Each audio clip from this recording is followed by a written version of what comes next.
Ada dua hal yang paling penting tentang sholat ini yang ditekankan dalam Al-Quran.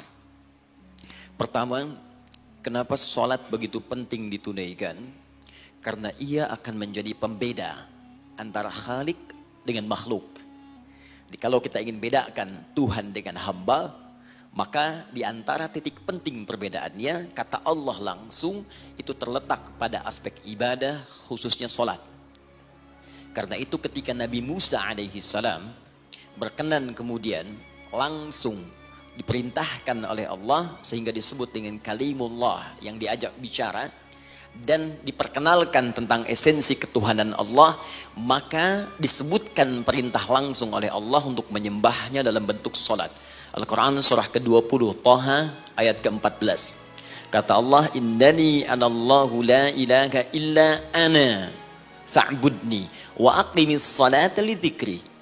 Ya Musa, tidak ada Tuhan kata Allah selain saya. Ya maka jika engkau telah tahu saya Tuhan, bedanya Tuhan dengan makhluk, fa'budni, maka kewajiban engkau sebagai makhluk menyembah saya. Bagaimana caranya ya Allah, kata Musa? Kata Allah, wa aqimis salata, rahmatullah, wa aqimis salata li dzikri. Maka cara menyembahku itu adalah dengan salat. Karena itu semua nabi dan rasul, bahkan sebelum Nabi Muhammad SAW, diperintahkan oleh Allah untuk mengajak umatnya seluruhnya untuk sholat. Ya, Nabi Isa alaihissalam sholat. Anda buka Quran surah 19 Maryam ayat 31 sampai 33. Nabi Ismail alaihissalam, ya kakeknya Nabi ke-29, sholat. Bahkan meminta keluarganya sholat. Quran surah ke-19 ayat 55. Wa kana ya'muru ahlahu bis salah. Nabi Zakaria, saudaranya Imran, sholat. Quran surah ketiga, ya, ayat ke-38 sampai dengan 39. Ayat 39-nya tegas mengatakan, "Fanadathu malaika wa huwa qa'imun yusalli fil mihrab." Jadi kalau kita urutkan dari Nabi Muhammad sallallahu alaihi wasallam sampai Nabi Adam alaihi salam, semua menunaikan salat kepada Allah Subhanahu wa taala. Ya Muhammad bin Abdullah bin Abdul Muttalib bin Hashim bin Abdul Manaf bin Qusay bin Murrah bin Kilab bin Ka'ab bin Ghalib bin Fihir bin Malik bin Nadar bin Kinana bin Khuzaimah bin Mudrikah bin Ilyas bin Nizar bin Mudar bin Ma'ad bin Adnan bin Addi bin Adri bin Muqawwam bin Nagur bin Tarikh bin Ya'rub bin Yasjub bin Nabit bin Ismail alaihissalam bin Ibrahim alaihissalam bin Azar atau bin Nahur bin Abir bin Kinan bin Arfakhshad bin Sam bin Nuh alaihissalam bin Mihlail Matushala bin Kinan bin Anwas bin Thith bin Adam alaihissalam. Dari Nabi Muhammad SAW sampai Nabi Adam semua salat. Coba ulangi. Nanti dalil singkatnya dari Quran surah keempat ayat 163 paling kiri sebelah atas di mushaf. Inna auhayna ilaika kama auhayna ila Nuhin wan nabiyyin min ba'di. Muhammad, apa yang kami telah wahyukan kepadamu sudah pernah pula kami sampaikan kepada Nuh alaihissalam dan nabi-nabi setelahnya. Kenapa tidak disebutkan Adam sebelumnya? Karena Adam itu nabi bukan rasul. Nabi diberikan risalah untuk pribadi dan kalangan dekatnya, rasul diberikan risalah tugas untuk mengajak umat. Kenapa Nabi Adam bukan rasul? Karena zaman Nabi Adam belum ada umat. Siapa yang mau diajak? Ya? Ini bagian pertama. Jadi kalau kita hari ini masih mendapat kesempatan sholat, alhamdulillah, ini artinya sampai hari ini kita masih benar-benar manusia.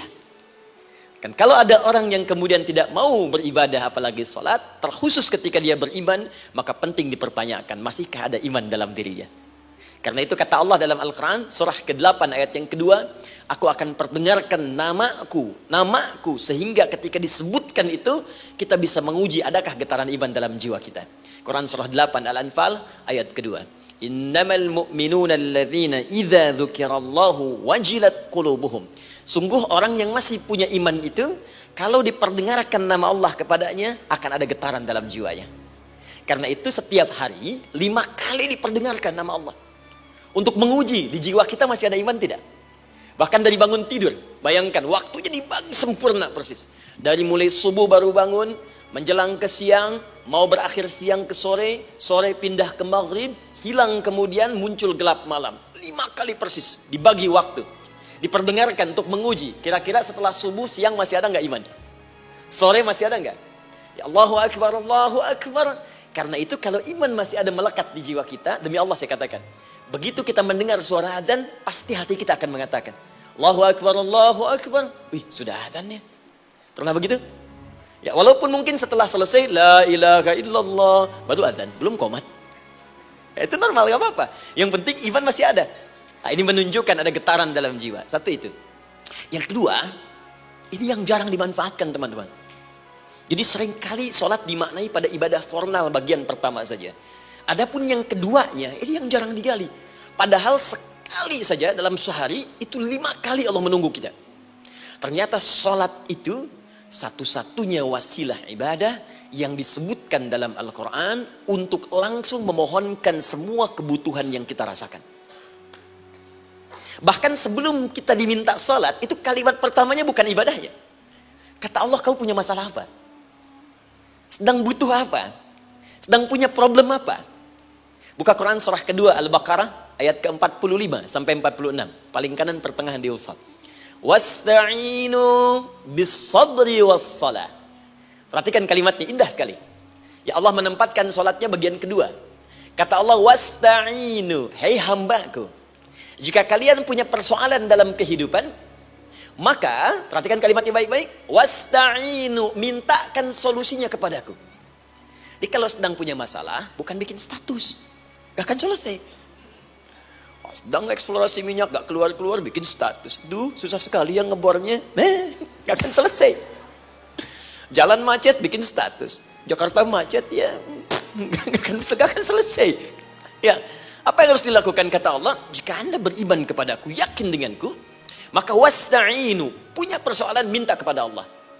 Caranya bagaimana? Satu, bis-sabri, terima dulu masalah itu, jangan dikeluhkan. Kaidah lain muncul, karena mustahil saya akan titipkan persoalan kalau tidak Anda mampu mengatasinya. Kaidah Quran surah kedua ayat 286, kita hafal ayatnya. La yukallifullahu nafsan illa usaha. Perhatikan kaidahnya. Allah tidak mungkin menguji seorang hamba di luar batas kemampuannya. Jadi kalau kita sedang punya ujian, di rumah kah, pekerjaan kah, kehidupan sosial kah, sebesar apapun ujian itu, kata Allah, memang karena Anda yang sanggup. Kalau nggak sanggup gak akan diuji. Di ujian itu berbanding lurus dengan kemampuan. Mustahil seorang hamba diuji di luar batas kemampuannya. Jadi kalau Anda sekarang pun sedang punya masalah sebesar apapun, kata Allah, memang cuma kamu yang sanggup, yang lain tidak. Maka jangan mengeluh. Jangan Anda katakan, ya Allah, why me? Kenapa saya? Kata Allah, why not? Memang kamu yang mampu. Yang lain tidak. Nah, ketika Anda bisa menerima itu dengan sabar, baru datang kalimat kedua. Wassalah. Kemudian datang, tunaikan sholat dan mintakan solusi kepadaku lewat sholat. Ya, sedikit ya. Lihat sini. Saya berikan sedikit uraian Al-Quran. Saya boleh menulis sini? Boleh ya? Ibu, maaf, agak jauh. Ibu kelihatan ini? Oh, belum saya tulis. Bagaimana bisa kelihatan? Luar biasa.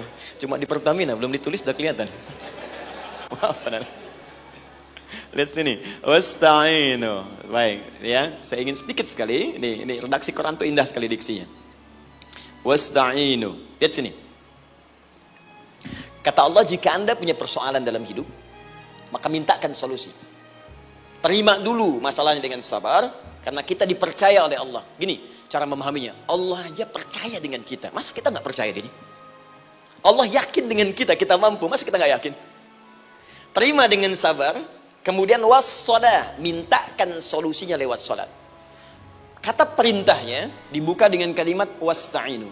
Kalau kita ingin rubah kata perintah ini, fi'il amr, ingin dirubah ke dalam bentuk permohonan, minta, maka rubah kalimatnya menjadi nasta'in. Lihat, nasta'in. Baik, wasta'inu, kata Allah, kalian punya persoalan, ayo minta solusi padaku. Terus kita pengen minta, ya Allah kami ingin minta.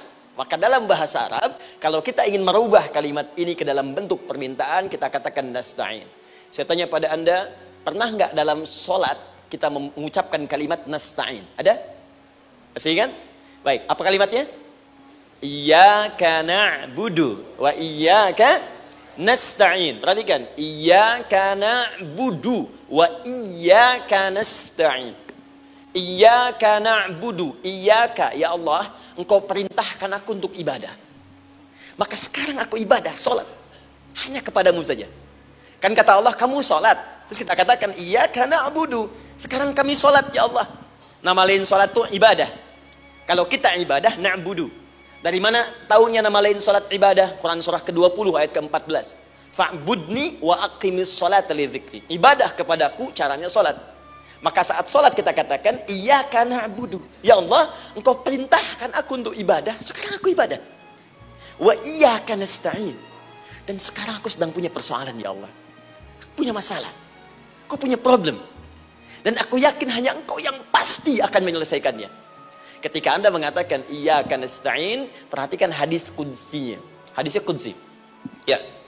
Al-Imam Al-Bukhari meriwayatkan, Imam Muslim meriwayatkan, An-Nasa'i meriwayatkan dari sahabat Abu Hurairah radhiyallahu taala anhu.